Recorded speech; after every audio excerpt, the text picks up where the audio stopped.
welcome to Big Gruesome Music Talk. I'm Chaz, this is Liam, and this is Ben. What's up, motherfuckers? Everyone say wayo. Wayo. Oh, we are hot tonight, aren't we? We're like a pan of peas that have been boiling for 21 minutes. Liam, can you actually see? Nope.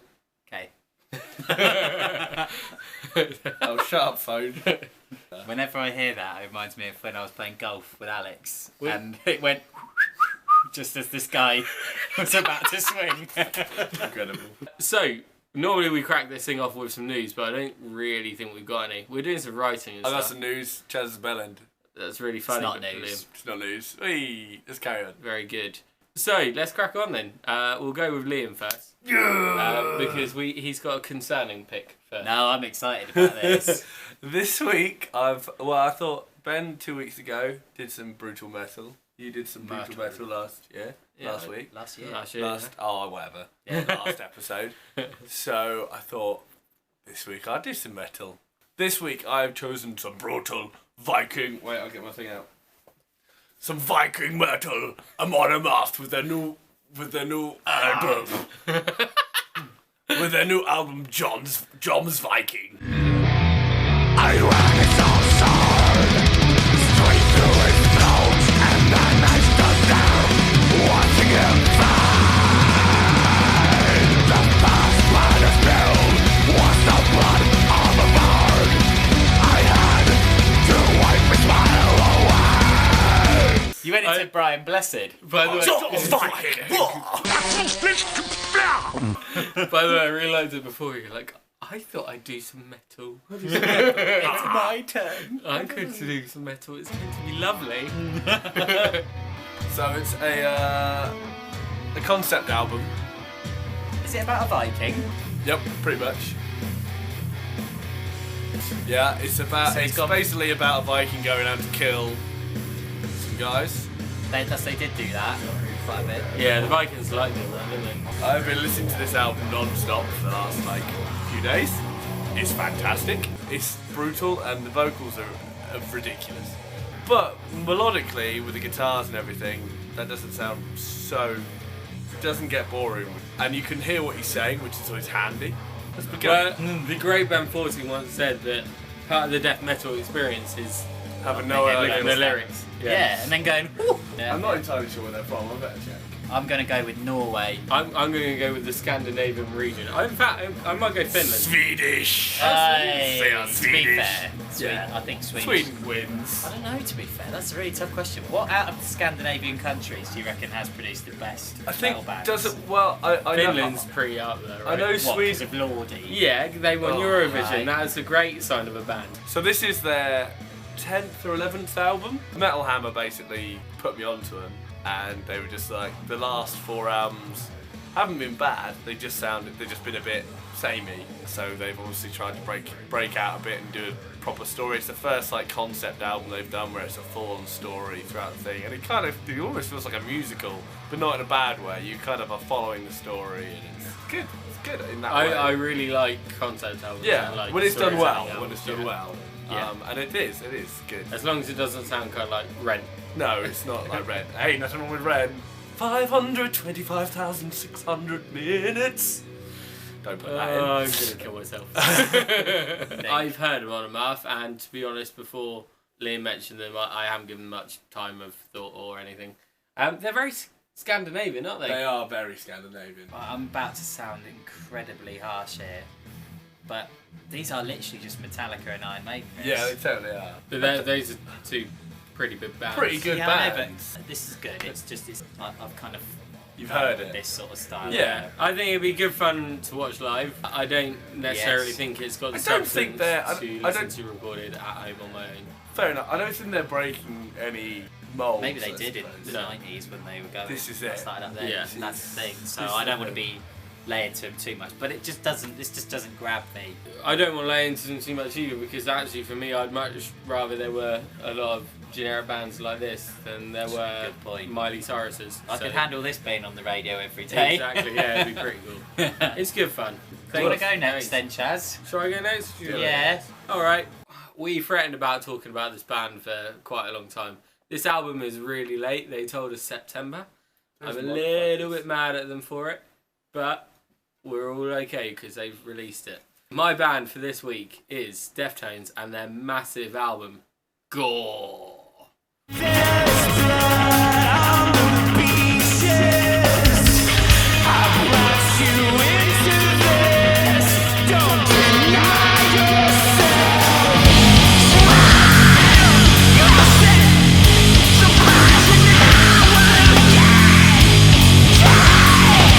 So we're talking about doing a Deftones special because we were all so excited for this album, and actually all three of us could have picked it because it's motherfucking Deftones, right? But yeah, we decided not to probably because we're pretty unorganised. The Deftones story is just amazing, really, isn't it? You go back to like Saturday Night Wrist, you have White Pony, you have Around the Fair. Obviously, when after those initial albums, Chi Cheng had his motorcycle accident, and there were rumours that they were on the point of breaking up before that. And I don't know, I don't know whether that pulled them together, but they came back with Diamond Eyes, and that album for me blew me away. Chino has talked a lot of smack about this, a lot of smack. Chino said, and I can't remember exactly who he listed off, but he basically said, with respect to Jimmy, to Biggie, Dre, reeled off all these legends, Gore is not the greatest album ever written, but one of the greatest albums ever written. That just sounds like a massive troll. Lot of smack. When Prayers and Triangles came out, it was like, this is really, it's good. But good, but it's not a single. Yeah, I personally didn't expect this album to be as good as Koi no Yokan or Diamond Eyes. But I'm not going to lie, the first time I heard it through, I was just like, yeah, they've fucking done it again. Yeah, it's ridiculous. It's fantastic. For me, the album, it kind of does go in waves still. It starts very strong, and then just as you're about to kind of not stop listening, but you're sort of losing attention a little bit. Yeah, it then brings in the last song they bought, the fifth song on the album. Again, you're like, wow, this is really strong. And then things are going a bit, again, it's waning a little bit. But then they hit you with Gore, and that song just blows you away. And then it's followed by Phantom Bride, which is absolutely beautiful as a song. It's not a Deftones song, but it's amazing. It's got this epic minute-long Stephen Carpenter solo, and it's... He's just a fucking master of like just subtly making songs amazing. Yeah. Thoughts, Liam? Have you listened to this before? Bits and bobs. Yeah? Yeah, it's awesome. I love Deftones. I've not obviously listened to it as much as you guys. It is awesome, and I've seen them once live, and I hadn't really listened to them before then, and I really can't wait to watch them live now. When I do get to watch them, because I now am way more into them and can completely. And I loved them when I saw them before, but like they're ridiculous musicians, aren't they? Yeah, so strong. Yeah. Right. So Deftones, they're pretty much the best band in the world, and there's not many people who can argue with that. I wouldn't argue with that. Would you argue with I'm that? sure many people would. I don't know them enough to. I think make you'd that say call. top 10, right? If you don't put them in the top 5 best live bands in rock and metal, then you're just wrong. Yeah. Well, the fact of the matter is, Deftones are Sick. super awesome. And they've done it again. Again. We're very happy, and I can't Headline, wait to print. see them. Get that on the Times front page tomorrow. So my band this week are Black Peaks with their incredible debut album, Statues.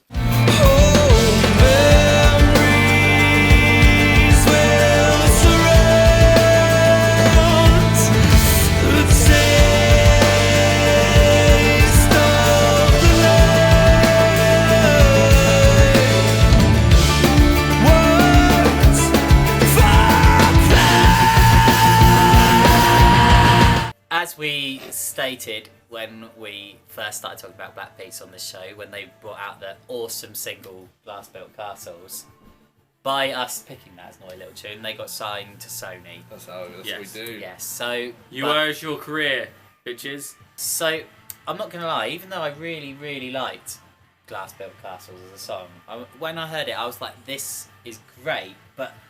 Do you know what I mean? I never ever imagined that they'd come out with an album as good and as complex and as intricate Glass Built Castles is a great song, but you don't hear that and go, this is unlike anything I've ever heard. But this album is genuinely unlike anything I've ever heard. It's unbelievable. It's like they sound like a British version of Mastodon at times. It's so dark and so it goes places you really just don't expect. Do you know what I mean? This way that the Mastodon albums do. I was gutted that you shotgun Deftones, but I'm more impressed by this album. What? Yeah. Oh yeah, but only because you expect Deftones to be that good. Deftones, it matched my expectations. Yeah. Black Pete's have properly blown me away. There's so many bits that I'm just like, what? It's insanely good. Best album I've heard this year. I think they're a very, very important band for British metal. I think this is the sort of thing that a lot of people from different metal preferences can get on board and support, kind of thing. Yeah, it's not really not just slapped into one kind of. Yeah. Daniel P. Carter absolutely loves these guys as well. He has so, man. They've got 4 singles of this, and 3 of them have been his equivalent of Naughty Little Choon, which is the rockiest record. Yeah, rockiest record. Yeah. This album, I don't know if you knew this, they've had this in the back pocket for 2 years. I know. Oh, I didn't know it was as long as that. Yeah, they recorded it about 2 years ago. They played around with it for a year before they kind of went, yeah, can we stop playing around with it now? Because we're putting xylophones on it and stuff. It really doesn't need to be on it. They've pretty much just mastered their PR for the release of this. Well, I'll tell you, you can tell they've got a label that believes in them. I was a massive fan of Glass Built Castles when it was played. That was that I remember absolutely loving that, and I've actually been listening to that. That's on one of my playlists as well. And I heard one of the other ones. We've had Saviour and Glass Built Castles. There we go. That would be why I've heard them as well. It's fucking great. I can never remember where I hear songs. But fucking great. Is that it? Is that what you got? Thanks, Liam. Thank you for that. Right, so that's Black Peaks. Check them out, gentlemen. Everyone, calm down a little bit. We're civilised round here. No, because right now it is time for Naughty Little Choon. There's a tune. Wait. Is it? I mean, that's gone well. Oh, now that, my friend, is a naughty little tune. I've had a little tune about a tune ago. With a tune. I thought you were stopped drinking. Beers, yeah. What's the tune this week, boys? The tune this week is Black Foxes with their brand new song called Husk.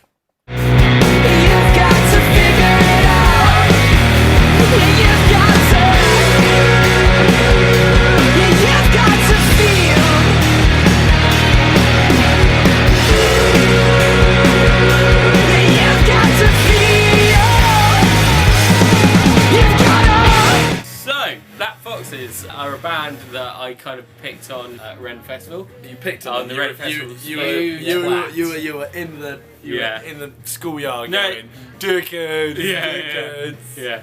They're from Exeter. I told everyone to get up on the Sunday of Ren Festival to go watch them, and then you failed. They're also on a label or management deal that has something to do with Daniel P. Carter. Again, big fan of the DPC! Show. And the feeling is very much mutual, I believe. Their last EP has now been taken off Spotify, which I think is because some of it's going to be on their new album that's coming. Yeah, I wonder why this was the only thing on it. But they should have a song on YouTube that everyone needs to check out called River, which was one of my favourite songs I heard last year. I think it might have been from the year before last, but nonetheless, I heard last year and it was amazing. I love the way it's recorded. It's not like that for me to say that these days, but I really love guitars on a track for a band like this, where you can really tell that he's smacking the strings. And he's actually, it sounds like he's playing live. And the solo's lovely as well. Yeah. It's real tasty. Yeah. Good work, Black Foxes. Yeah. Wicked. Alright, so that's Big Gruesome Music Talk, the latest edition, all wrapped up and nicely packaged away. Did that sentence make sense? No. Nope. Moving on. You know what? Should we decide this right now? We're going to make a really special Big Gruesome video soon, which just us writing and stuff, because we haven't put many music. Yeah. Should we do that? There's some of my favourite videos too. Yeah. I can hear the sea. In Norway. All right, let's wrap there. Thanks for watching. You guys are great. Wait, subscribe. Subscribe using the horn. Subscribe this week using this week's button. Liam's got the horn. My Viking drinking I was horn. gonna make a horny joke, and you've just completely ruined it. Thanks for watching. You guys are great. Woo! Subscriber drive. Woo! Subscribe. Yeah, big return. Yeah.